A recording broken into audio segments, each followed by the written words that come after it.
नमस्कार दोस्तों, स्वागत है आपका एक बार फिर हमारे साथ। बहुत सारी रिजल्ट्स ऐसे होते हैं, जैसे आपने इस बारे में नोटिस किया होगा क्वार्टर 4 के रिजल्ट्स में एशियन पेंट्स का रिजल्ट खराब आया, स्टॉक गिर गया। चोलामंडलम फाइनेंस का रिजल्ट अच्छा आया, स्टॉक बहुत ऊपर गया। कई बार उल्टा भी होता है कि एक्सपेक्टेशन जैसी सेट हो जाए। इंफॉर्मेशन टेक्नोलॉजी सेक्टर में ऐसा हुआ था कि टीसीएस का रिजल्ट आने के बाद बाकी सब इन्फोसिस, विप्रो, एचसीएल टेक के रिजल्ट जो आए थे उनमें एचसीएल टेक में डेफिनेटली थोड़ा ज्यादा इम्पैक्ट दिखा, बट बाकी इन्फोसिस और विप्रो में थोड़ा कम इम्पैक्ट देखा, बिकॉज ऑलरेडी करेक्शन और इम्पैक्ट सेक्टर में आ चुका था। तो यहाँ पे जो हम बात कर रहे हैं वो एक ऐसे सब्जेक्ट के बारे में बात कर रहे हैं कि जो क्वार्टरली रिजल्ट का इम्पैक्ट होता है और स्टॉक प्राइस को कैसे इन्फ्लुएंस करता है, और इस चीज के बारे में किन इंपॉर्टेंट इश्यूज को ध्यान में रखना चाहिए रिटेल इन्वेस्टर को, वो हमारी बात करेंगे। तो सबसे पहली चीज जो हम देखेंगे वो ये है कि इस वीडियो को हमने 2 पार्ट में बनाया है। पहले पार्ट में हम अच्छे क्वार्टर रिजल्ट डिस्कस करेंगे और उसके बाद हम डिस्कस करेंगे कुछ बैड क्वार्टर रिजल्ट्स दूसरे पार्ट में। तो आज के पार्ट में हम कुछ अच्छे क्वार्टरली रिजल्ट्स के बारे में फोकस करेंगे, लेकिन उससे पहले एक बैकग्राउंड लेते हैं कि जैसे फॉर एग्जांपल जो आईटी सेक्टर है उसने कुछ अच्छे नंबर्स नहीं रिपोर्ट किए Q4 में, और ये जो शुरुआत हुई वो टीसीएस के साथ हुई और उसके बाद इन्फोसिस, विप्रो, सबके नंबर थोड़ा खराब ही थे। बैंक्स ने जनरली ठीक ठीक नंबर रिपोर्ट किए। SBI was a decent result, but HDFC bank का रिजल्ट उतना अच्छा नहीं था, because they are undergoing a process of the merger which happened between HDFC and HDFC bank. तो उसके जो कहना चाहिए इम्पैक्ट जो है थोड़ा सा टाइम लगेगा उसको सॉर्ट आउट होने में। अब जरूरत ये इस बात की है कि रिजल्ट्स को लॉन्ग टर्म इम्पैक्ट के हिसाब से किस तरह से देखना चाहिए। तो ये एक होता है कि फंडामेंटल कुछ चेंजेस होते हैं, एक होता है कि कुछ नॉइज होता है। नॉइज हमेशा होता है। नॉइज माने कि कोई भी चीज के बारे में बिना किसी रीजन के ऊपर या नीचे मूवमेंट हो रहा है। कोई चीज ऐसी होती है जो कि सिग्नल एक्चुअली होता है। सिग्नल माने कि फंडामेंटल कोई रीजन हुआ जिसकी वजह से इम्पैक्ट आ रहा है। तो हमको ये थोड़ा सा डिफरेंस समझना पड़ेगा क्वार्टर रिजल्ट्स के बारे में। और इस बात चीज और है कि थोड़े समय के बाद मार्केट जो होता है या स्टॉक जो होता है वो मूव ऑन कर जाता है, और आप देखते हैं कि वो इम्पैक्ट उतना नहीं दिखाई देता, और कभी कभी दोबारा उस प्राइस का इम्पैक्ट हम देखते हैं कि ज्यादा नहीं दिख रहा है स्टॉक के ऊपर। अब जो आज हम चीजें बात करेंगे वो सबसे पहली बात कि कुछ एग्जांपल डिस्कस करेंगे क्वार्टर 4 रिजल्ट्स के जो कि अच्छे हैं। रिएक्शन और इम्पैक्ट जो है स्टॉक प्राइस पे वो डिस्कस करेंगे, और सबसे इंपॉर्टेंट चीज कि क्या टेम्परेरी फैक्टर्स हैं और क्या परमानेंट फैक्टर्स हैं, इनके बारे में बात करेंगे। और उसके बाद हम एक चीज और डिस्कस करेंगे कि इक्विटी में जब कभी हम ऐसा कुछ होता है तो उसके बारे में आगे किन चीजों का ध्यान हमें रखना चाहिए। तो शुरुआत करते हैं। आइए, सबसे पहला रिजल्ट जो हम डिस्कस करेंगे वो है कि काफी सारी ऐसी चीजें हैं जो कि पहले आप उसके बारे में ये समझें कि हमने वो एग्जांपल्स चुने क्यों। वो एग्जांपल्स चुने इसलिए कि सबसे पहली बात, स्टॉक प्राइस में और रिजल्ट्स में काफी अच्छा खासा लिंकेज आपको दिख रहा है स्टॉक प्राइस की मूवमेंट में। दूसरी बात, mix of large and small company, so that ये बहुत बताने की इंपॉर्टेंट चीज है कि ऐसा नहीं सोचना चाहिए कि इम्पैक्ट सिर्फ छोटे स्टॉक में आता है या बड़े स्टॉक में आता है, हर जगह इम्पैक्ट आता है। और ये हम कुछ एग्जांपल्स के साथ डिस्कस करेंगे। और ये जो एग्जांपल्स और भी नहीं है वो अक्रॉस सेक्टर्स, अक्रॉस इंडस्ट्रीज भी है, मतलब कि डिफरेंट डिफरेंट सेक्टर्स से, डिफरेंट डिफरेंट इंडस्ट्रीज से। ऑफ कोर्स अब इतनी सारी कंपनीज लिस्टेड है, सब एग्जांपल्स को डिस्कस करना पॉसिबल नहीं है, लेकिन जो सबसे ज्यादा रेलेवेंट है और जहां हमें ऐसा लगता है कि हम कुछ सीख सकते हैं और जहां पे अपॉर्चुनिटी है लर्न करने की, उन पे हमने ज्यादा फोकस किया है।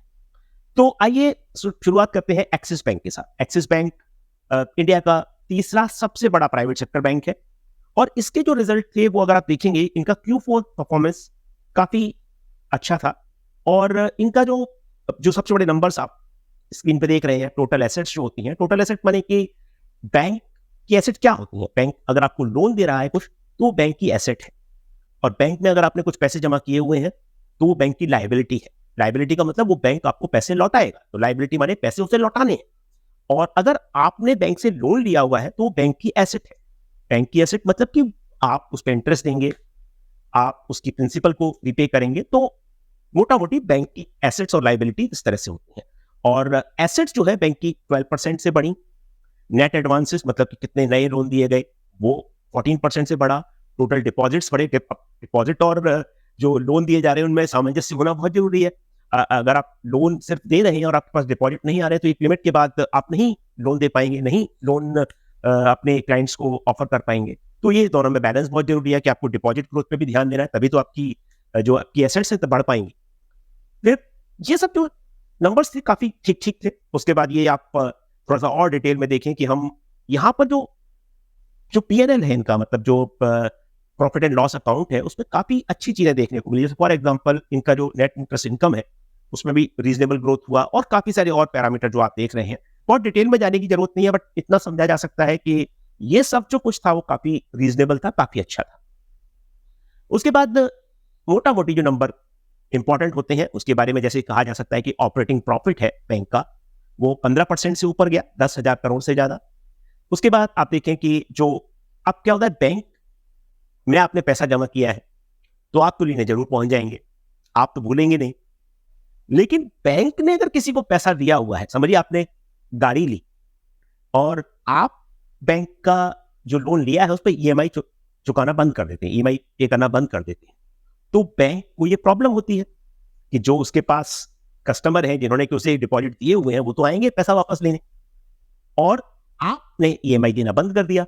तो बैंक को इस चीज के बारे में ख्याल रखना पड़ता है कि वो लोन जो दे रहे हैं वो ऐसे लोगों को दें ताकि उनकी जो नॉन परफॉर्मिंग एसेट्स, मतलब कि जो बैड लोन्स होते हैं, वो कंट्रोल में रहे। बैड लोन्स का मतलब सीधी सीधी बात है जिन पे कि प्रिंसिपल वापस नहीं आ रहा है, इंटरेस्ट वापस नहीं आ रहा है, जिसके बारे में क्लैरिटी नहीं है। तो ये बैंक को सबसे बड़ा नुकसान होता है इस चीज का। और आप देखें कि बैंक कितना बड़ा रिस्क लेते हैं। आप एक समझिए गाड़ी लिए और 10 लाख रुपए का आप लोन लिए उस पर, और आपने 10 लाख रुपए का जब लोन दिया और बैंक को उसमें क्या मिल रहा है, बैंक को मिल रहा है इंटरेस्ट।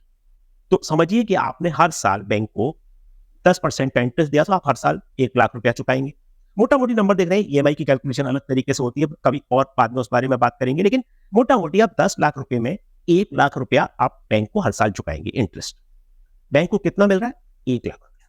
और अगर आप ईएमआई चुकाना बंद कर दें और प्रिंसिपल चुकाना बंद कर दें तो बैंक क्या करेगा? आपकी ईएमआई को ऊपर के ले जाएगा या कुछ और करेगा, तो भी उसको 10 लाख रुपए रिकवर शायद नहीं हो पाएंगे। तो बैंक को ये बहुत ध्यान रखना पड़ता है इस चीज के लिए कि वो ऐसे कस्टमर को लोन न दें जो कि उनके पैसे वापस ना करें। और बड़ा अमाउंट है ये, कमा तो 1 लाख रहे हैं साल में, लेकिन 10 लाख रुपए का सम इन्वॉल्व है। तो आप समझिए कि अगर 9 कस्टमर तो ईएमआई चुका रहे हैं, 9 कस्टमर तो प्रिंसिपल भी दे रहे हैं, लेकिन एक कस्टमर ऐसा है जो कि लोन चुकाना बंद कर देता है, तो उनका पूरा 10 गुना इंपैक्ट हो गया उनके ऊपर, राइट?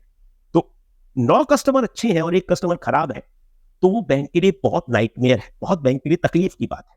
और अगर किसी बैंक के इमेजिन करें कि 10% कस्टमर अगर इस तरह के हो तो बैंक डूब जाएगा। ये एक वर्चुअली आप इस चीज को कह सकते हैं कि कंसिस्टेंटली जिस बैंक के 10% कस्टमर खराब हो वो बैंक निश्चित सर्वाइव नहीं करने वाला है। क्या उस बारे में कभी और बात करेंगे। लेकिन मोटा मोटी आप ये समझ सकते हैं कि बैंक को अपने नॉन परफॉर्मिंग एसेट्स को बड़ा कंट्रोल करना पड़ता है, और यहाँ पे एक इंप्रूवमेंट दिखा एक्सिस बैंक के केस में। नेट इंटरेस्ट जो मार्जिन है उसमें भी इंप्रूवमेंट दिखाई दिया। तो ओवरऑल बैंक ने काफी अच्छा परफॉर्म किया, काफी अच्छा रिजल्ट था। अब आप यहाँ पर हम जो स्क्रीन पे आपको चार्ट दिखा रहे हैं और वहां पे आप एक चीज देखें कि जो रिजल्ट आया है अप्रैल के लास्ट वीक में आया है, और वो पॉइंट आपको दिखा रहे हैं, स्टॉक उससे पहले से भी थोड़ा ऊपर गया है और उसके बाद भी ऊपर गया है। लेकिन एक चीज आपको देखनी पड़ेगी कि उसके बाद थोड़ा सा नीचे भी आया और लगभग उस सेम लेवल पे है। अब यहाँ पे एक सोचने वाली बात यह है कि रिजल्ट का जो इम्पैक्ट आया उससे पहले कैसे आया। ऑफ कोर्स जब सेक्टर के कुछ रिजल्ट आना शुरू होते हैं या फिर किसी और तरह से इंडस्ट्री के बारे में कुछ खबरें आती हैं कि भाई इस पर्टिकुलर ईयर में इस पर्टिकुलर इंडस्ट्री ने बहुत अच्छा किया, इस क्वार्टर में बहुत अच्छा किया, तो उसका धीरे धीरे सबके ऊपर असर पड़ता है। और कभी कभी एंटिसिपेशन भी होता है कि भाई जो जनरली बैंक की कमेंट्री है या बैंक जिस तरह की बात कर रहा है, जिस तरह की गाइडेंस दे रहा है, उससे भी लोग अंदाजा लगाते हैं। तो ओवरऑल ये आपको दिख रहा है यहाँ पे कि एक्सिस बैंक ने ठीक ठीक परफॉर्म किया। अब आप एक चीज जो नोटिस करें वो ये है, ये जो चार्ट हम आपको दिखा रहे हैं वो 1 साल का चार्ट। फर्क था, पहला जो चार्ट था उसमें सिर्फ हमने आपको दिखाया कि जहां पर चेंज आ रहा है, यहाँ पे ये 1 साल का चार्ट। तो आप देखें कि क्वार्टरली रिजल्ट का जो इम्पैक्ट है वो थोड़ा बहुत होता है और उतने लंबे होराइजन पर बहुत ज्यादा फर्क नहीं डालता। तो अभी आप देख रहे हैं कि लगभग पिछले साल में 26-27%, 26-27% का stock price increase axis bank में देखने को मिला। अब यहां पर एक चीज और देखने वाली है कि ये बहुत ज्यादा इंपैक्ट जो है अगर स्टॉक प्राइस पे आता भी है रिजल्ट के बाद, तो ओवरऑल थोड़ा सा over the like a longer term, over a longer time frame थोड़ा सा टोन डाउन हो जाता है। ये एक चीज हम यहां से सीख रहे हैं। एक और स्टॉक के बारे में बात करते हैं, चोलामंडलम इन्वेस्टमेंट फाइनेंस कंपनी, बहुत one of the largest NBFCs in India, और इन्होंने बहुत अच्छे नंबर दिखाए। जो उनका Q4 रिजल्ट था जनवरी से लेकर मार्च के क्वार्टर का, बहुत अच्छा रिजल्ट था। इसमें काफ़ी सारी अच्छी चीज़ें हुई। मतलब अब डिटेल में नहीं जा रहे हैं क्योंकि हम यहाँ पे एग्जांपल सिर्फ स्टॉक प्राइस के पर्सपेक्टिव से देख रहे हैं, लेकिन आप देख सकते हैं स्क्रीन पे जो भी डेटा पॉइंट्स आप समझ पा रहे हैं और जो भी डेटा पॉइंट्स दिखाए जा रहे हैं उनको आप देख सकते हैं कि it was a good result. तो ओवरऑल डिस्पर्सन मतलब कि वो जितना लोन दे रहे हैं, जितनी अपनी एसेट्स क्रिएट कर रहे हैं, वो चीज़ काफ़ी अच्छी थी। कलेक्शन मतलब लोन को वापस दे रहे हैं, रिकवरी कर रहे हैं। रिकवरी मतलब कि जिन लोगों को लोन दिया उनसे कलेक्ट भी तो करना है भाई, तो कलेक्शन हो रहा है। प्रॉफिटेबिलिटी में भी इंप्रूवमेंट आया, तो सब कुछ काफ़ी ठीक-ठीक था। अभी आप इम्पैक्ट देखिए, यहाँ पे क्या हुआ है, ये स्टॉक प्राइस इम्पैक्ट जो है गजब का आया है। उस जिस दिन जो Cholamandalam investment and finance company का रिजल्ट आया, तो लगभग 10% स्टॉक प्राइस ऊपर चला गया और 1300 रुपए के आसपास का स्टॉक हो गया। और ये 10% का इंप्रूवमेंट काफी बड़ा इंक्रीज माना जाएगा। मतलब अगर आप देखें कि किसी कंपनी का मोटा मोटी समझे कि अगर 1 लाख करोड़ का मार्केट कैप है, तो 10,000 करोड़ का मार्केट कैप एक दिन में बढ़ गया रिजल्ट की वजह से। तो ये आप देख रहे हैं यहाँ पर कि इम्पैक्ट आया, बहुत तेजी से स्टॉक प्राइस ऊपर गया। ये रिजल्ट का जो हम दिखा रहे हैं 2 मई के आसपास का। उसके बाद आप देखें नीचे, ये दूसरा चार्ट है, ये साल भर का परफॉर्मेंस दिखा रहा है। और इस साल भर के परफॉर्मेंस में आप देखेंगे वही लगभग 20% के आसपास, 19-20%, 19-20%। And once again you are back to the levels where the stock was in some ways। तो मतलब ये है कि स्टॉक प्राइस पे इम्पैक्ट आया, स्टॉक प्राइस ऊपर भी गया, लेकिन उसके बाद धीरे फिर गिर के लगभग स्टेबलाइज हो गया। तो तुरंत जो रिएक्शन आया, मतलब क्या कह रहे हैं कि नीजक रिएक्शन हुआ, एकदम 10% से ऊपर चला गया, बहुत बड़ा इम्पैक्ट माना जाएगा। फिर एक कंपनी है हिंदुस्तान एरोनॉटिक्स लिमिटेड, कुछ समय पहले इसकी लिस्टिंग हुई थी और एक कंपनी के रिजल्ट्स काफी अच्छे। जनरली डिफेंस सेक्टर में काफी इंटरेस्ट है इन्वेस्टर का और डिफेंस सेक्टर का आउटलुक काफी अच्छा लोग बात कर रहे हैं। तो ओवरऑल अब क्या हुआ, इनके साथ बहुत अच्छी चीज थी कि इनको FY24 में लगभग 19,000 करोड़ 19,000 करोड़ के नए ऑर्डर मिले और ओवरऑल मतलब मेंटेनेंस और ओवरऑल जो होता है प्लेन्स का, वो उनको लगभग 16,000 करोड़ का ऑर्डर मिला। सो काफी बड़ी ऑर्डर बुक। और ऑर्डर बुक क्या होती है, मतलब कि आप अगर ऐसी कोई कंपनी है, जैसे आप मोटी भाषा में समझें कि आपने किसी को ऑर्डर दिया किसी चीज का, तो ऑर्डर दिया तो आप उसके पैसे देंगे, काम कराएंगे। तो आप समझिए कि घर में कुछ काम कराते हैं, कुछ कॉन्ट्रैक्ट देते हैं, तो उसके लिए आपको पैसे देने पड़ते हैं। तो सेम तरीके से कंपनीज अगर हिंदुस्तान एरोनॉटिक्स लिमिटेड से कुछ काम कराना चाहती हैं, तो ये इनके पास डिफेंस के बहुत बड़े ऑर्डर आते हैं। ये एक एयरोस्पेस की कंपनी है जिसमें कि प्लेन्स और काफी सारी उन चीजों के ऊपर काम। तो ओवरऑल इनको अगर ऑर्डर मिल रहे हैं तो इनकी बिजनेस में ग्रोथ हो रही है, इनको बिजनेस में फायदा हो रहा है। और आप इसका इम्पैक्ट देखें तो ये भी of course over some time frame order inflow होता है, जो ऑर्डर बुक होती है वो रेवेन्यू में कन्वर्ट होती है। लेकिन आप मोटा मोटी अगर देखें Q4 में वेरी गुड रिजल्ट। लाइक अगर आप देखें तो जो EBITDA है, EBITDA मतलब earnings before interest, taxes, depreciation and amortisation, detail में इस बारे में कभी और बात करेंगे, बट मोटा मोटी ये मार्जिन होता है, ये प्रॉफिटेबिलिटी होती है जो किसी कंपनी की होती है। तो EBITDA मार्जिन काफी अच्छा रहा, सेल्स ग्रोथ में काफी अच्छी ग्रोथ आई, तो सब कुछ बहुत अच्छा था कंपनी के लिए। और यहाँ पे आप देखें ये रिजल्ट आया है जो मिडिल ऑफ मई के आसपास, स्टॉक प्राइस पे काफी इम्पैक्ट आया, स्टॉक प्राइस काफी तेजी से ऊपर गया। और यहाँ पे एक जो सबसे बड़ी देखने वाली चीज है कि उसके बाद भी stock price in this anticipation कि कुछ और भी अच्छा होने वाला है, डिफेंस सेक्टर पर फोकस है और गवर्नमेंट उस बारे में काम कर रही है, तो उसका इम्पैक्ट हमको स्टॉक प्राइस में देखने को मिला। तो ये आपको ये जो चार्ट है 1 महीने का, उसमें आप देख रहे हैं। इस चार्ट को आप एक और थोड़ा लंबे टाइम फ्रेम में देखें, आप देखिए 1 साल का ये चार्ट है। Amazing performance, amazing performance. 1 साल में ये स्टॉक 3 गुने से ज्यादा ऊपर हो गया है। 5,000 रुपए का स्टॉक, और ये स्टॉक हुआ करता था 1,500-1,600 रुपए के आसपास। वहां से लेके इसने 1 साल में इतनी तेजी से पिकअप किया है। तो आपको जो लगा कि 4-5% या 10% बहुत ऊपर चला गया, तो बहुत अच्छी चीज है। ऑफ कोर्स रिजल्ट का इंपैक्ट आया ऊपर गया, लेकिन ये साल भर के मूवमेंट के हिसाब से तो नथिंग है, वर्चुअली नथिंग। और आप देखिए चोला के बारे में हमने बात की, 10% स्टॉक ऊपर गया एक दिन में, और साल भर में कितना परफॉर्म किया है, सिर्फ 20%, बल्कि उससे भी कम। तो मतलब बहुत ज्यादा आपस में दोनों चीजों के ऊपर तालमेल नहीं। मतलब कि आप ये देखिए कि एक दिन में तो इतना बढ़ गया इस रिजल्ट आने पे, और साल भर में तो लगभग इतना ही किया है। लेकिन एक ये एग्जांपल हिंदुस्तान एरोनॉटिक्स को देखिए कि साल भर में स्टॉक 3 गुने से ज्यादा बढ़ गया। तो कहने का मतलब क्या है कि रिजल्ट का जो इम्पैक्ट है स्टॉक प्राइस के ऊपर, और एक लंबे टाइम फ्रेम पे, साल भर बहुत लंबा नहीं लेकिन फिर भी रीजनेबली लंबा है, साल भर 12 महीने, तो उस टाइम फ्रेम में जो इम्पैक्ट आता है वो आप देखते हैं कि बहुत ज्यादा आपस में कोई कोरिलेशन नहीं है, कोई अकॉर्डिंग। आप ये नहीं कह सकते कि भाई स्टॉक प्राइस रिजल्ट आने के ऊपर गया तो हो सकता है साल भर का परफॉर्मेंस भी बहुत ही अच्छा, not necessary. This is what the chart is telling you in the case of Chola and Hindustan aeronautics. अब आप एक और बहुत आपने पॉपुलर सुना होगा, घर में आप अगर प्रेशर कुकर यूज़ करते हैं, जो कभी भी आपकी मदर होंगी, वाइफ होंगी, किसी भी तरह से, जो उस प्रेशर कुकर पे मोस्टली चांसेस हैं कि आपने हॉकिंस का नाम सुना ही। हॉकिंस प्रेशर कुकर बनाने वाली कंपनी है, उसका नाम हॉकिंस फोकस। ये लगभग आज से 50 साल से ज़्यादा हो गए इस कंपनी को। बहुत रेप्यूटेड कंपनी है, बहुत अच्छा ब्रांड नेम है, बहुत प्रोडक्ट क्वालिटी अच्छी है, और हॉकिंस के प्रोडक्ट्स काफ़ी अच्छे समझे जाते हैं। इसका रिजल्ट भी काफ़ी अच्छा है। और ये कंपनी जो है, ये कंज्यूमर गुड्स बनाने वाली कंपनी है, और ये जो कंपनी है काफ़ी इंटरेस्ट रहता है लोगों का। छोटी कंपनी भले ही है, सिर्फ BSE पे लिस्टेड है, NSE पे लिस्टेड भी नहीं है, लेकिन इस कंपनी में लोगों का डिसेंट इंटरेस्ट रहता है। तो आप वैल्यूएशन वगैरह देखेंगे तो काफ़ी आपको दिखेगा कि इन्वेस्टर इंटरेस्ट है। इस कंपनी ने जो परफॉर्मेंस दिया है Q4 में, बहुत ही अच्छा परफॉर्मेंस दिया। आप देखिए, नेट सेल्स देखिए, और आपका प्रॉफिट है, EBITDA है, सब कुछ बहुत अच्छा परफॉर्मेंस दिया। और ये जो प्रॉफिट का ग्रोथ लगभग 1.5 गुना, मतलब 23 करोड़ से 23 करोड़ से लगभग 34 करोड़ का प्रॉफिट Q4। और आप ये चीज अगर नोटिस करें कि इस कंपनी के बारे में पहले भी बात की थी, जिन लोगों ने हमारे पहले की वीडियो देखे हैं डिविडेंड यील्ड के बारे में, उनको याद होगा कि हॉकिंस कुकर का नाम आया था इस कंटेक्स्ट में, इस रेफरेंस में, कि डिविडेंड यील्ड के जो अच्छे स्टॉक्स होते हैं, तो 120 रुपए का 120 रुपीज का डिविडेंड भी अनाउंस किया है हॉकिंस ने। तो ये कंपनी बड़ा स्टेबल है, डिविडेंड देने में काफी अच्छे डिविडेंड देती है।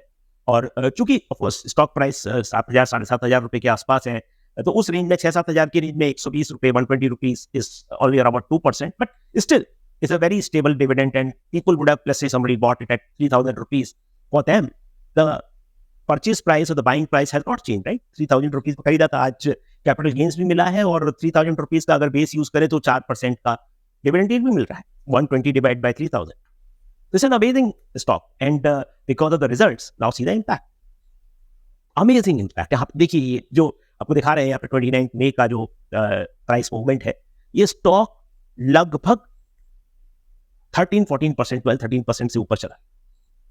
कैसे? आप देख रहे हैं ना, 15% है पिछले महीने का, ये एक महीने का चार्ट। एक महीने में जो आप देखें, पहले का पार्ट है बिल्कुल फ्लैट लाइन है, ऑलमोस्ट 6,500 या उसके आसपास का नंबर है, और ये स्टॉक 7,500 पे चला गया रिजल्ट आने के बाद। तो क्या हुआ स्टॉक में? सर्किट लगा, 15% 20% से ऊपर चला गया स्टॉक, रिजल्ट का इम्पैक्ट। अब क्या होता है कि इस कंपनी में, काफी स्टेबल कंपनी है, तो क्या होता है कि उस तरह की एक्सपेक्टेशन नहीं होती कि 50% से प्रॉफिट बढ़ जाएगा। That's what the company delivered. That's what Hawkins delivered. And what it meant is that investors started buying. And of course, ये छोटा स्टॉक है, तो वॉल्यूम्स भी उतने ज्यादा नहीं होंगे, तो अचानक से डिमांड अगर क्रिएट होगी तो प्राइस पे बहुत ज्यादा इम्पैक्ट आएगा। Like very simple formula, where the volumes are more, अगर आप HDFC बैंक, इन्फोसिस, रिलायंस इंडस्ट्रीज, ऐसे स्टॉक्स की बात करें, तो वॉल्यूम्स इतने ज्यादा रहते हैं कि प्राइस इंपैक्ट को आने में टाइम लगता है। लेकिन छोटे स्टॉक में वॉल्यूम्स कम होने की वजह से प्राइस इंपैक्ट बहुत जल्दी आता है। अब ये जो चीज हुई, उसके बाद स्टॉक नीचे नहीं गया, नी जर्क रिएक्शन सबसे इंपॉर्टेंट टेक। अगर आप इस पूरे वीडियो से एक चीज अगर याद रखना चाहते हैं, तो वो है नी जर्क रिएक्शन रिजल्ट आने के बाद होता है, और वो उसके बाद इंपैक्ट थोड़ा सा कम हो जाता है। नी जर्क रिएक्शन मतलब अचानक से बहुत सिग्निफिकेंट इंपैक्ट, लेकिन वो सस्टेन नहीं कर पाता आपने, वो बिल्कुल ये केस दिखा रहा है यहाँ। स्टॉक प्राइस गया 7,500 का, लेकिन अगले 1-2 दिन में स्टॉक प्राइस थोड़ा सा नीचे आ, of course not to the level which was there, but again somebody would have bought and sold at that price, right? 7,500 के आसपास। Whoever bought is in trend, is making losses. तो कहने का मतलब ये है कि नीजर रिएक्शन स्टॉक प्राइस में आपको देखने को मिलता है, अच्छे रिजल्ट आने के बाद, खराब रिजल्ट आने के बाद। क्योंकि अच्छे रिजल्ट की बात करें तो अच्छे एग्जाम्पल आपको दिखाएं, अगले बार थोड़ी नेगेटिव या बैड रिजल्ट की बात करेंगे। लेकिन अभी आप जो, जैसा मैंने कहा कि एक पर्टिकुलर जो चीज है वो ये है कि नीजर रिएक्शन रिजल्ट के आने के बाद बहुत अगर सिग्निफिकेंट डिफरेंस हो तो आपको देखने को मिलता है। ये 1 साल का प्राइस है। आप देखिए, ये स्टॉक हमारे जो अभी तक हम डिस्कशन कर रहे हैं उनमें सबसे खराब परफॉर्म कर रहा है। एक्सिस बैंक 25-26% से ऊपर था, 25-26% एक साल में। चोला 19%, Hindustan aeronautics limited 225% up in 1 year. This stock is up only 14%. Can you believe it? 1 year, the stock has done 14%. And in 1 day, the stock went up more than that. आप इस line को देखिए, इस चार्ट पर देख रहे हैं, ये स्टॉक जो प्राइस आपको दिख रहा है यहाँ पे साल भर की मूवमेंट पे, वो रिजल्ट आने के जस्ट पहले वो प्राइस उससे भी कम थी जो साल भर पहले थी। लेकिन रिजल्ट आने के बाद वो अचानक से स्टॉक ऊपर के, आपने देखा ना कि पिछला चार्ट में आपको दिखा रहा हूं 1 महीने का, देखिए आप 15% अप, ये चार्ट 1 महीने का है, 15% अप दिख रहा है आपको ग्रीन में, 15.01% पास्ट ईयर 14.44%, मतलब क्या, साल भर में 14.44% और 1 महीने में 15.01%। 1 महीना नहीं, 1 दिन में हुआ है, लेकिन फिर भी मैं आपको रेफरेंस के लिए दिखा रहा हूं। मतलब क्या कि 1 साल में स्टॉक नेगेटिव पे था। ये जो चीज है याद रखना बहुत जरूरी है। क्वार्टरली रिजल्ट की जब भी इंपैक्ट होते हैं, एक दिन में आपको बहुत बड़ा इंपैक्ट होता है, बट उसका कुछ बहुत ज्यादा तालमेल, कुछ बहुत ज्यादा लेना देना साल भर की या लॉन्ग टाइम की जो परफॉर्मेंस उससे नहीं होता। एक और स्टॉक, डिफेंस का exposure, Mazagon dock ship builders limited, Mumbai based company है, शिप बिल्डिंग की दुनिया में बहुत बड़ा नाम, डिफेंस सेक्टर को ये शिप्स बनाते हैं और डिफेंस सेक्टर के शिप्स में फ्रिगेट्स होती हैं और बहुत सारी चीजें होती हैं जो कि यूज होती हैं, तो वॉरशिप्स होते हैं ये सब। और ये जो स्टॉक है ये बहुत ही अमेजिंग परफॉर्मेंस, वो चार्ट आपको दिखाएंगे, लेकिन इसका रिजल्ट बहुत बढ़िया है। नेट प्रॉफिट लगभग डबल से भी ज्यादा बढ़ गया है, 327 करोड़ से 663 करोड़। 327 का डबल कितना होता है, 654, उससे भी ज्यादा है 663 number, 663 crore net profit. Imagine, EBITDA margin 12% से 12% से 16% हो गया। Amazing numbers. डिविडेंड भी दिया है। अब देखिए, आप ये स्टॉक जब रिजल्ट आया तो इसका परफॉर्मेंस देखिए, ये 30 मई का जो हम पॉइंट दिखा रहे हैं, यहां पर ये स्टॉक का परफॉर्मेंस है रिजल्ट आने के बाद। और फिर भी ये सब जो आप देख रहे हैं कि स्टॉक प्राइस में दोबारा से तो करेक्शन हो गया, नीचे आ गया थोड़ा सा। तो जिस दिन रिजल्ट आया, जिस दिन स्टॉक ऊपर गया, मैसेज यही है, लर्निंग यही है कि उसको सस्टेन नहीं कर पाता जनरली स्टॉक, बहुत कम ऐसा होता है सस्टेन करता है। और ये साल भर का रिजल्ट है। Oh my God, this is even better than Hindustan Aeronautics Limited, almost 4 गुना हो गया स्टॉक। मतलब जो स्टॉक 1000 रुपए के आसपास था, उससे भी नीचे था, 3200 हो गया है, 290%। मतलब 290% मतलब कि स्टॉक अगर 1 रुपए का है तो 3.9 रुपीज पर पहुंच गया, तब 290% इंक्रीज होगा, राइट। 100 रुपए का है तो 390 पर पहुंच गया, तब 290% इंक्रीज होगा। That's what has happened with the stock. Mazagon Dock, which was available for less than 1,000 rupees a year ago, is now at 3,200 के level. Again, रिपीट कर रहे हैं बार बार, नीजर रिएक्शन होती है, लेकिन उसके बावजूद भी एक दिन के प्राइस मूवमेंट का एक साल के प्राइस मूवमेंट से बहुत ज्यादा लेना देना नहीं। मैसेज क्या है? In most cases it is a knee jerk reaction. ये हम बार बार रिपीट कर रहे हैं, बहुत इंपॉर्टेंट चीज है। नीजर रिएक्शन मतलब बहुत ही जबरदस्त रिएक्शन है, तगड़ा रिएक्शन अच्छे रिजल्ट का। खराब रिजल्ट के एग्जाम्पल अगले, जैसा कि कहा कि अगले बार डिस्कस करेंगे। समझना ये चाहिए परमानेंट क्या है और टेम्परेरी क्या है।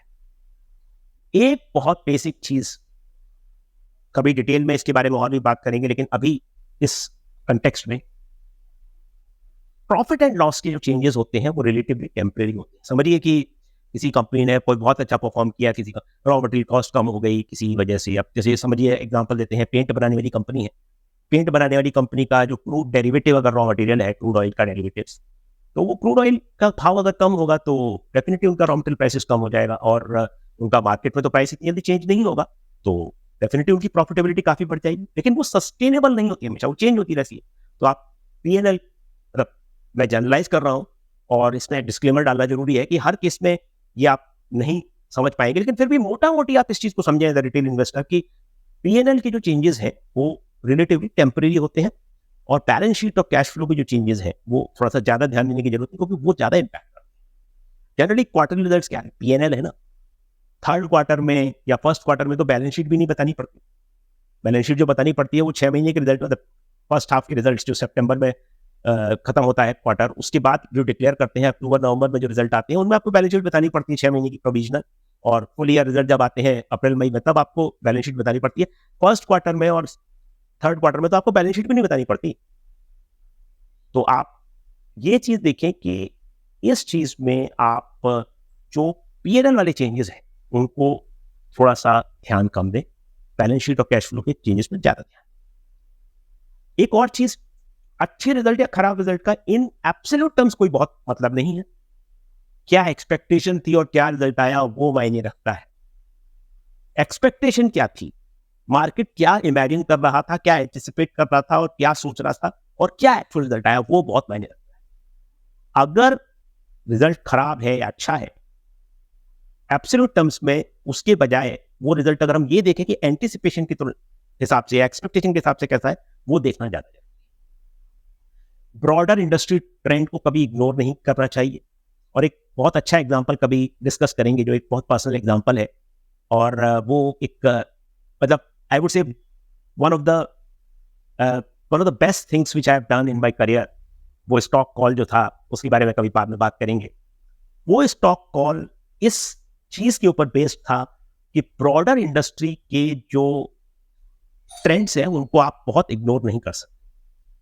और अगर कोई कंपनी कंसिस्टेंटली ब्रॉडर इंडस्ट्री के अगेंस्ट में कुछ रिजल्ट दिखा रही है, चाहे वो खराब हो चाहे अच्छे हो, लेकिन वो जो चीज है वो कभी भी आपको इग्नोर नहीं करनी चाहिए, क्योंकि वो बहुत कभी कभी ऐसा होता है, ऐसा पॉसिबल है कि वो कर रही हो अच्छा परफॉर्म या खराब परफॉर्म, इंडस्ट्री के अगेंस्ट में जा रही हो, लेकिन अगर बहुत टाइम तक ऐसा हो तो उस और डिटेल में जानने की जरूरत है और डीपली उस चीज को जानने की। उसके बाद इंस्टीट्यूशनल इन्वेस्टर्स जो होते हैं उनको हेड स्टार्ट रहती है। आप देखते होंगे कि जैसे ही रिजल्ट आया तुरंत 1 मिनट के अंदर 2 मिनट के अंदर आपको प्राइस में इंपैक्ट दिखे। रिटेल इन्वेस्टर उतनी जल्दी रिएक्ट नहीं कर सकते, ना तो उनके पास ब्लूमबर्ग टर्मिनल जो कि बहुत महंगा होता है, ब्लूमबर्ग टर्मिनल भी रिटेल इन्वेस्टर में बहुत लोगों के पास नहीं होगा, ज्यादातर लोगों के पास नहीं होगा। ऑफकोर्स उसकी कॉस्ट कुछ लाख रुपए होती है और that number is significant almost.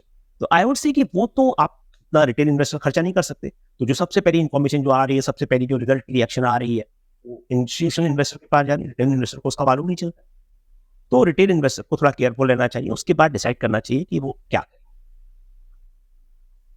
एक बार फिर ये जो हमारे जितने भी वीडियोस हैं, जितने भी हमारे जो लर्निंग्स शेयर कर रहे हैं आपके साथ, ये सिर्फ एजुकेशनल पर्पस के लिए है, किसी भी तरह का स्टॉक प्राइस रिकमेंडेशन नहीं है। जितने भी हमने स्टॉक डिस्कस किए वो कोई हमारा ये पर्पस नहीं है कि आप इनको खरीदें या बेचें।